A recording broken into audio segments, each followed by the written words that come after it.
The purpose of this video is to introduce you to Java's 4 primitive integer types.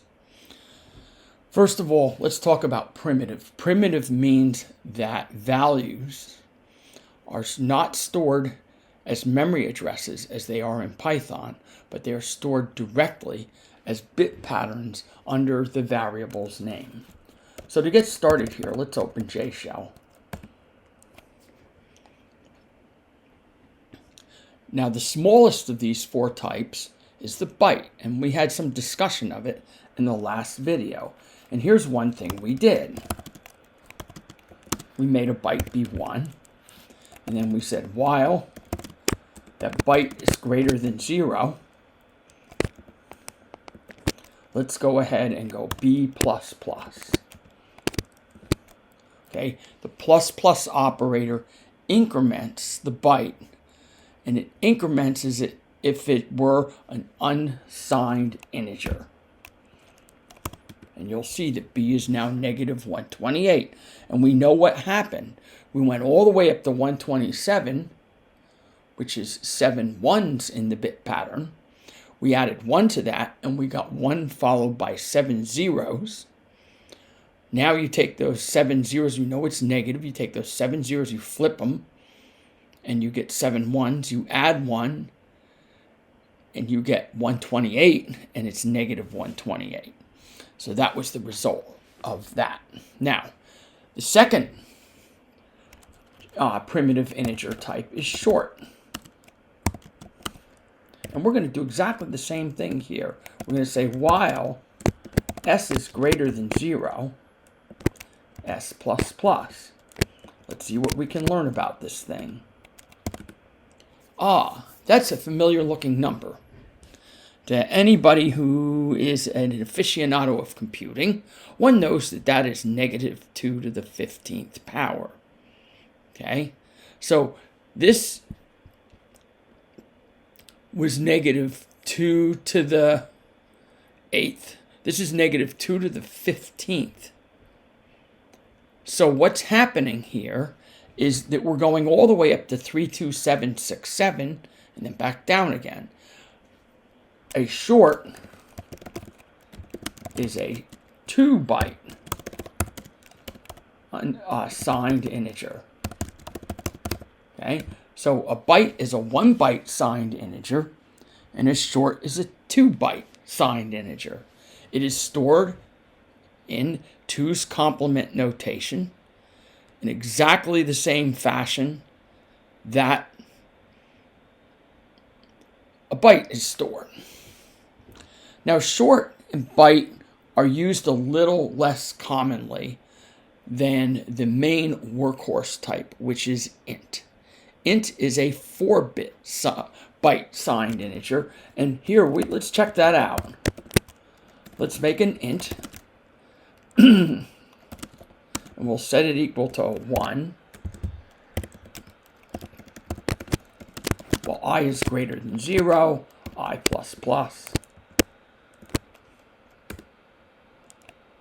That took a fraction of a second.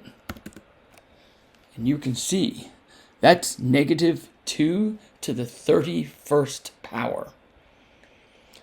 So we have 32 bits or 4 bytes in an integer.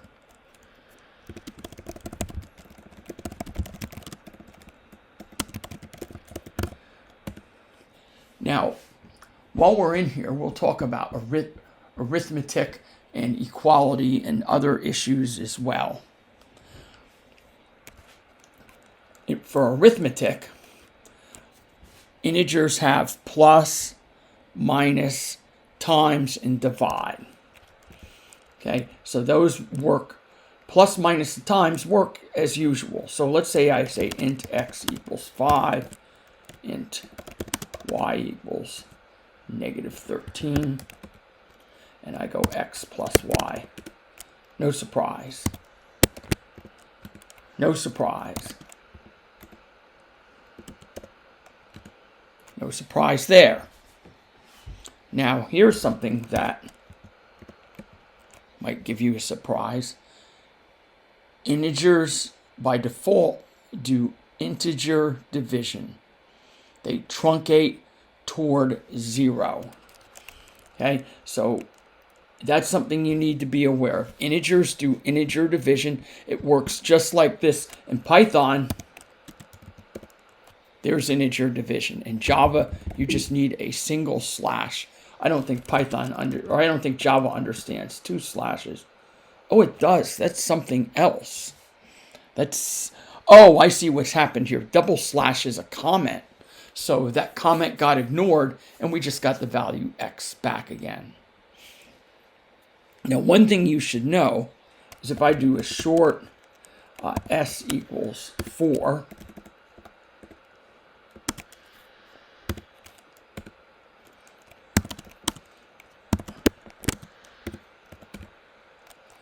uh-oh, what happened here?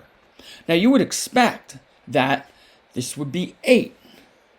But what happens, and this is kind of an odd thing, byte and short, in the presence of arithmetic, get promoted to int.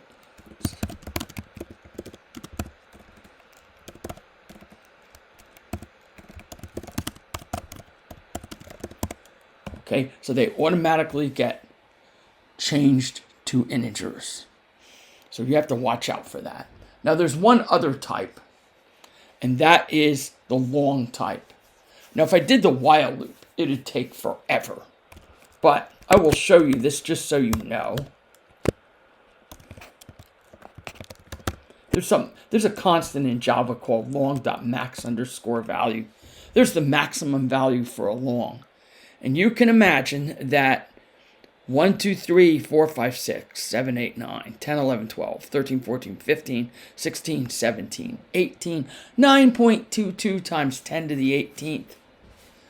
Yeah, it might take a really long time for us to find our way there and for a long to donut out. So that's why I'm going to elect not to do that. So we have byte, which is 8 bits short, long, and int. And the most common whole number type in Java is int. I would say that ints are maximally efficient, and 99% of the time when you want an integer type, you're going to use a plain old ordinary 32-bit integer. Now let's talk about assignment just a little bit.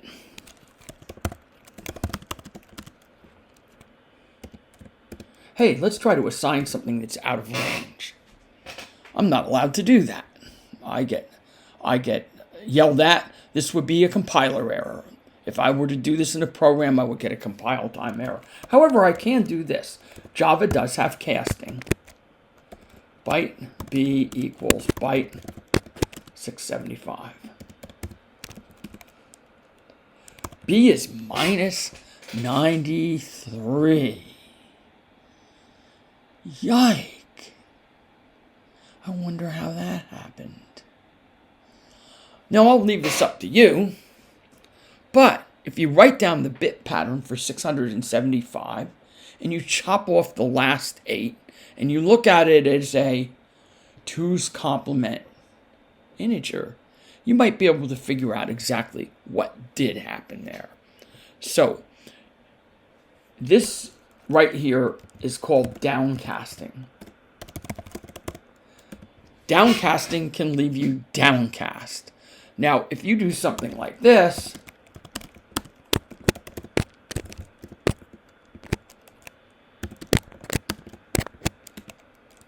B is going to happily be 9. But when you cast, you're responsible. The doctrine of caveat emptor applies here. That would be let the buyer beware. So if you do something imprudent with casting, it's entirely possible that you will produce a pernicious kind of error. It will not be a compiler error. The compiler error says, oh, he knows what he's doing. I'm going to go ahead and do this. Instead, it's going to be a runtime error. And that runtime error could cause a logic error, which might be hard to ferret out of a program. So you need to be careful when you're casting. In general, you can do things like this. See, b is 9, int x equals b. I'm moving from a small house, it's a 1-byte house, to a 4-byte house. So all my furniture, hopefully, in principle, should fit pretty nicely. Upcasting will occur without comment. And by upcasting, I mean you can go ahead and say int, or you can say long. Hey, I can even cast this byte. And x will be 5. Okay, so it is easy to move from a small house to a big house. That's called upcasting. That will occur without comment. If you inadvertently downcast, if you downcast, you can have an error. Now, if you are downcasting, you must do so explicitly, as we saw in this case. Here, let's just go right to the edge. It's not going to allow me to do that. And it's even going to think of 128 as being an integer. And I'm in trouble. But if I go byte b equals 127, I'm fine. Okay. But if I go b++, I'm now at negative 128. Okay. So you need to be prudent about choosing the right size. But I will tell you that a very common use of integers is for indices walking through collections, like list. Java has a list type. You will learn about that. The integer is the correct tool.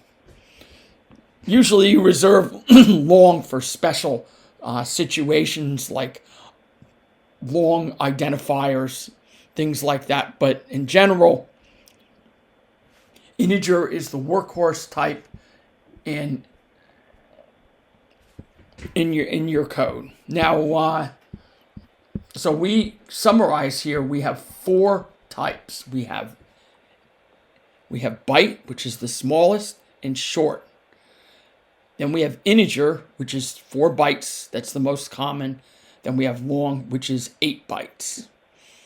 Okay, and that will go from 2 to the negative 63 all the way up to 2 to the 63 minus 1, which is a humongous number. Let's do a quick example of just using integer types in code. So I'm going to go ahead and exit this session.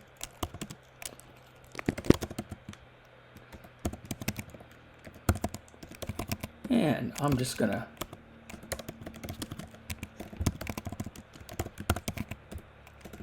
int examples. Okay.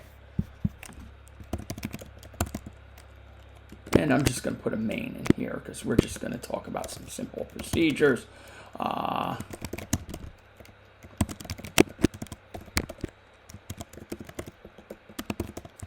Okay, and so I now have myself a little Java program here. Okay. So for any of these types, declaring a variable that type is simple. You just go int, and then the name you want to give it, then the value, like so.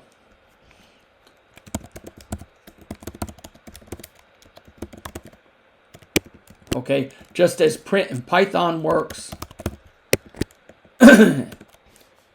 you can print out number like that. And you saw me use this.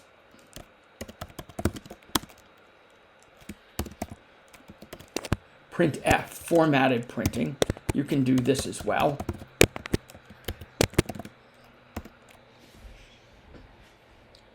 And now let's go ahead and run this program.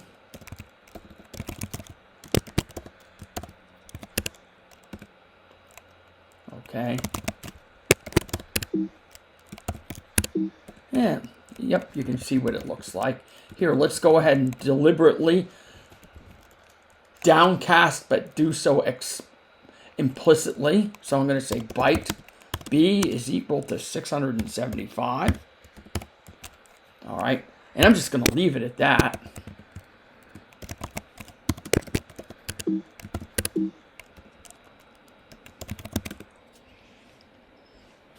And you can see putting an illegal value into a byte is a compile time error.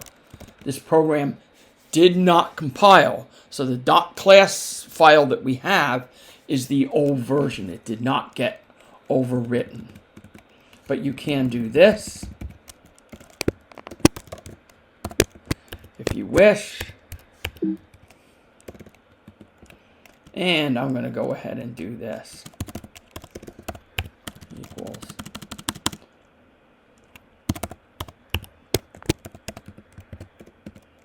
Oh, wrong program.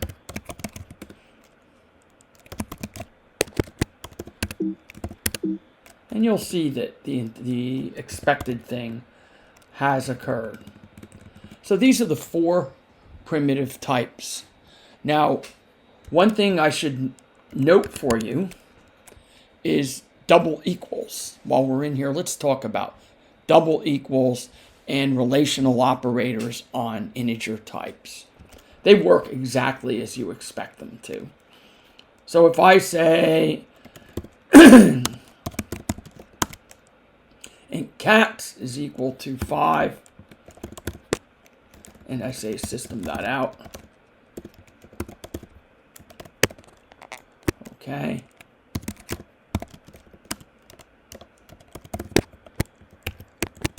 This should print true. Let's go ahead and run it.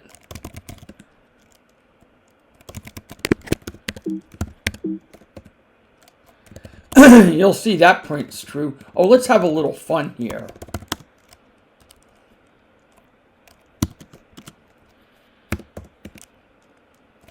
And you can guess what I'm going to do here.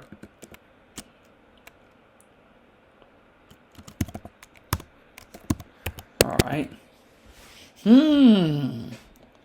I wonder what's going to happen here. Let's find out. No error from the compiler.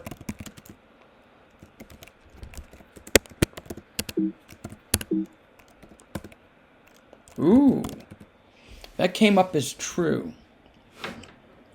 Now here's a thing you need to know about primitive types. Primitive types store their values directly.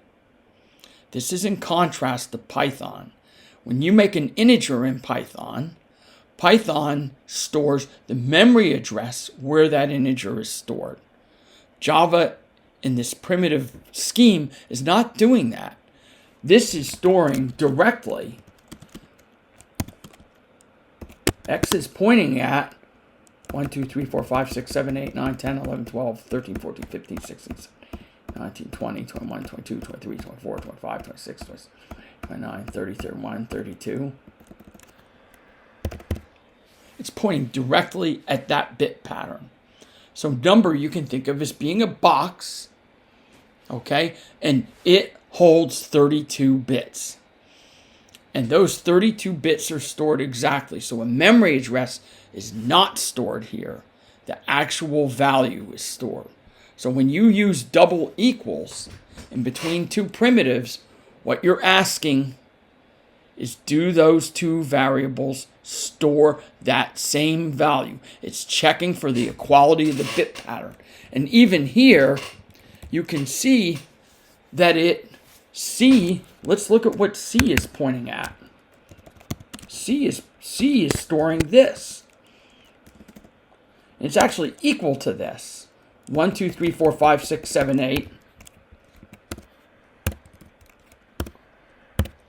And it's just blowing off the leading zeros and checking to see if there's the same pattern of ones lurking inside.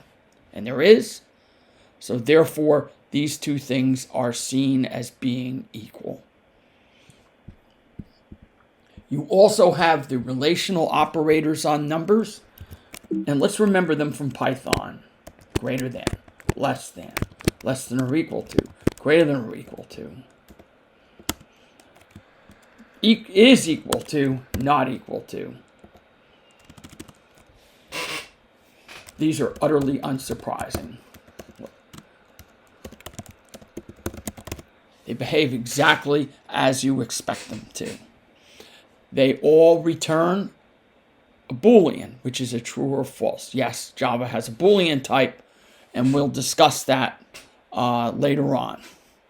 The other type that Java clearly has is this, or the other operation. Here you go, 365 mod 7. The reason Christmas creeps ahead a day of the week each year, right? And you'll see that that's going to be 1. Okay. Oops. I need to get rid of that period. And you can see that's going to be 1. So all the same operations are present for the 4 integer types that are present in Python's numeric types. So that's the 4 primitive integer types that are present in Java. Next time we'll discuss 4 other primitive types, 2 of which are floating point, and then 2 of others that are sort of off by themselves. One is Boolean, and there are important differences between Java's Boolean and Python's Boolean. And then there is also a single character type that enjoys a certain amount of fluidity with integers. But we'll discuss those things next time.